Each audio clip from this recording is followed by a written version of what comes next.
आज था सैटरडे, तो हर बिहारियों की तरह हमारे घर में भी लिट्टी चोखा बनना स्टार्ट हो चुका था। तो लिट्टी चोखा बनाने के लिए सबसे पहले मम्मी बैठ चुकी थी सत्तू बनाने के लिए।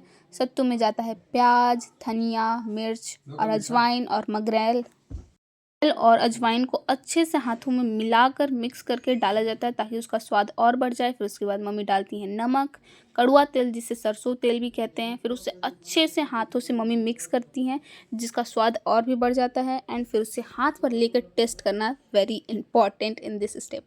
फिर मम्मी लग जाती हैं आटा मारने। एंड आटा लिट्टी का जो होता है उसे टाइटली मारा जाता है ताकि वो लिट्टी अच्छे से बन सके। फिर मैं चली जाती हूँ चोखे की तैयारी करने के लिए, जिसमें मैं आलू बॉईल करने के लिए बैठा देती हूँ, टमाटर बॉईल होने के लिए बैठा देती हूँ। एंड कुचला मम्मी ने रेडी कर रखा था। कुचले की रेसिपी चाहिए होगी तो ज़रूर कमेंट करना। फिर मैं लग गई थी प्याज कट करने के लिए जो कि चोखे में जाएगा। फिर एंड यहाँ पे ना प्याज थोड़ा पतला होना चाहिए ताकि उसका स्वाद और बढ़ सके। फिर मैं डालती हूँ उसमें कुचला, फिर टमाटर, फिर सरसों का तेल, फिर नमक। इन सबको पहले मैं चम्मच से मिक्स कर रही थी, लेकिन स्वाद तो असली हाथों में ही होता है। फिर अच्छे से हाथों से मिक्स करने के बाद मैंने देखा कि पापा भी लग चुके थे आग लगाने के लिए, जिसे उपले या कोयठे से ही लगाया जाता है जिसका स्वाद उसी में होता है। फिर मम्मी एक तरफ लग चुकी थी, लिट्टी बनाना स्टार्ट कर चुकी थी। लिट्टी बनाने में सबसे इम्पॉर्टेंट होता है अंगूठे से उसमें स्पेस बनाना एंड फिर उसमें डालना है सत्तू। एंड उसे अंगूठे से ही बंद किया जाता है। फिर मैं भी लग चुकी थी मम्मी के साथ मदद करते हुए। एंड वहाँ पे चुगली भी हम मम्मी कर रहे थे।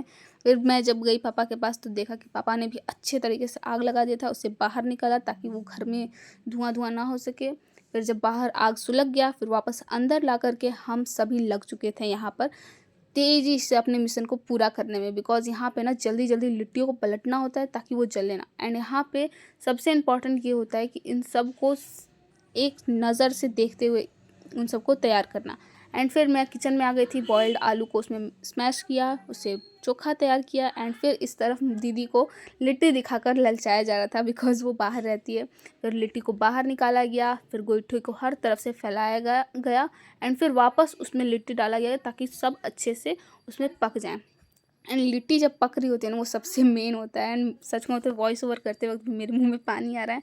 फिर उसे ढक दिया गया। फिर वापस मम्मी उसको झाड़ने लगी, जिसे कपड़ों में डालकर उसे हिलाया जाता है ताकि धूल गर्दा सब निकल सके। एंड देखो चमकते हुए लिट्टी निकल चुके हैं, काले से गोरे होते हुए इस लिट्टियों का प्रोसेस यहाँ पे स्टार्ट हो चुका था। एक एक करके सारे लिट्टियों को मम्मी झाड़ देती हैं। फिर इसमें घी को गरम करके उसमें लिट्टी डाल के मिक्स करके खाने में ओए होए होए।